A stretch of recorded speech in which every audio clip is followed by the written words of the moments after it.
আজ সম্পূর্ণ নতুন একটা ভিডিও নিয়ে আপনাদের মাঝে উপস্থিত হলাম। হ্যালো মাই ভিউয়ার্স, আসসালামু আলাইকুম। কাশিফের ছাদ বাগানের পক্ষ থেকে সবাইকে অভিনন্দন। আশা করি সবাই ভালো আছেন। আমি আপনাদের সাথে শেয়ার করেছিলাম চারা তৈরি করতে হয় কিভাবে আদা দিয়ে।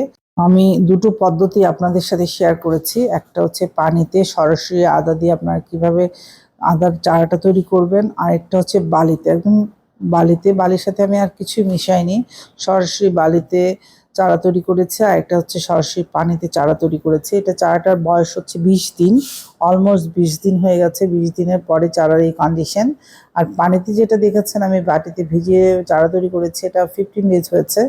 তো দুটা কম্পেয়ার করে যেটা বুঝলাম, আদাটা আসলে বালুতেই ভালো জার্মিনেট হয়, মানে বালুতেই চারাটা ভালো তৈরি হয়। যেহেতু আমি আপনাদের সাথে সরাসরি ভিডিওতে শেয়ার করেছি, আপনারা দেখতে পাচ্ছেন অলমোস্ট সেম, একটা 20 ডেজ, একটা 15 ডেজ। যেটা 15 ডেজ সেটা হচ্ছে পানিতে, আর বালুতে হয়েছে 20 ডেজ। 5 দিনের কম বেশি চারার সাইজটাও আপনারা দেখেন, তাহলে সবচেয়ে ভালো মিডিয়া হচ্ছে বালি। আরেকটা ভাবে করা যায় বস্তায়, সেটাও আমি আপনাদের সাথে পরবর্তীতে শেয়ার করব।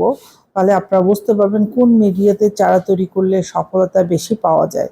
ভিডিওটি না টেনে পুরো ভিডিওটা দেখার অনুরোধ রইল, এবং একটা লাইক, সাবস্ক্রাইব এবং একটা কমেন্ট করে অবশ্যই আমার পাশে থাকবেন। একটা কমেন্ট, একটা লাইক আমাকে উৎসাহ দিবে পরবর্তী ভিডিও তৈরি করার জন্যে। আদা লাগানোর উপযুক্ত সময় হচ্ছে মে, জুন, জুলাই। 3 মাসের মধ্যে আপনারা যদি আদাটা বসাতে পারেন ভালো, আর দেরি হলেও সমস্যা নাই। আদাটা জার্মিনেট হওয়ার পরে, বসানোর পরে পরবর্তী 10 মাস সময় লাগে আদাটা হারভেস্ট করার। আপনি যখনই বসাবেন তার থেকে 10 মাস পরে আপনি আদাটা হারভেস্ট করতে পারবেন। যেহেতু আমরা ঘরোয়াভাবে অল্প পরিমাণে অল্প পরিসরে চাষাবাদ করছি, বাণিজ্যিক আকারে করছি না, সেই জন্য সময়টা খুব একটা দেরি হলেও আদাটা পাওয়া যাবে।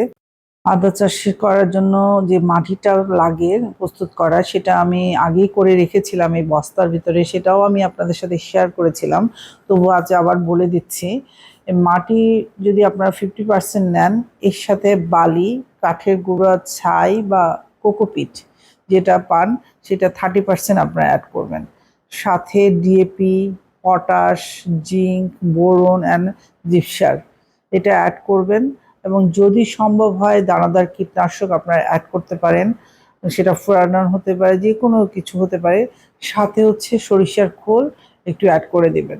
এভাবে মাটিটা প্রস্তুত করে যদি আদাটা চাষ করা যায়, আদার ফলন খুবই ভালো হবে, খুবই ভালো হবে। আমি এই নিয়ে চতুর্থবারের মতো আদা চাষ করছি। এর আগেরগুলো তো শেয়ার করতে পারিনি, আমার চ্যানেলটা নতুন।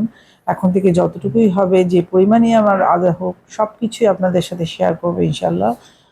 এখন পর্যাপ্ত পরিমাণ পানি দিয়ে দিবেন।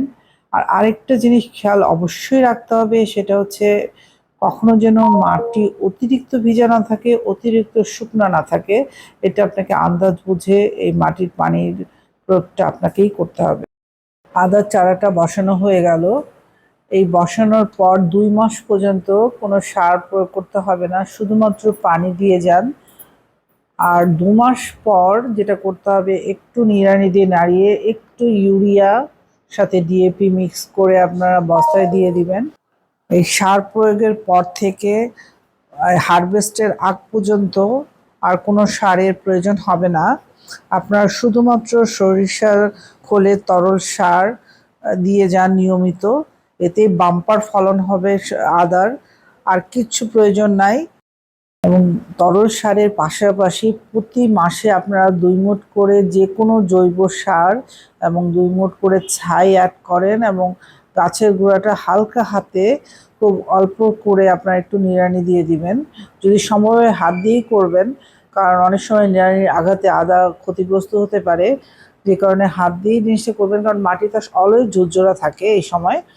তাহলে আপনারা লাগানোর পরে ইউরিয়া এবং ডিএপি দিয়ে দিলেন 2 মাস পরে। তারপর প্রতি সপ্তাহে সরিষা খোলের তরল সারটা দিবেন, এবং সেই সাথে 1 মাস অন্তর অন্তর 2 মুঠ করে জৈব সার এবং ছাই বস্তাপতি অ্যাড করবেন।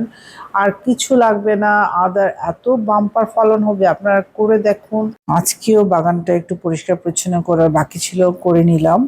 এবং বাগানে যে উচ্ছিষ্ট পাতা, এটা শুকনো পাতা এবং গাছের পাতা, এগুলো সব এক জায়গায় একটা পাত্রে আমি জমা করছি। এটার একটা উদ্দেশ্য আছে। এখন জমা করব, একদম ছাদটা ক্লিন হয়ে যাক, তারপর আমি আপনাদের সাথে শেয়ার করব এই শুকনো পাতা এবং কাঁচা পাতার সমন্বয়ে কি করে জৈব সার তৈরি করা যায় এবং কতদিন সময় লাগে, সেটা সবই আপনাদের সাথে শেয়ার করব। এখন এই বস্তায় আমি যত বাগানের পাতা, সেটা শুকনো পাতা হোক কাঁচা পাতা হোক, সব একসাথে আমি জড়ো করে নিচ্ছি।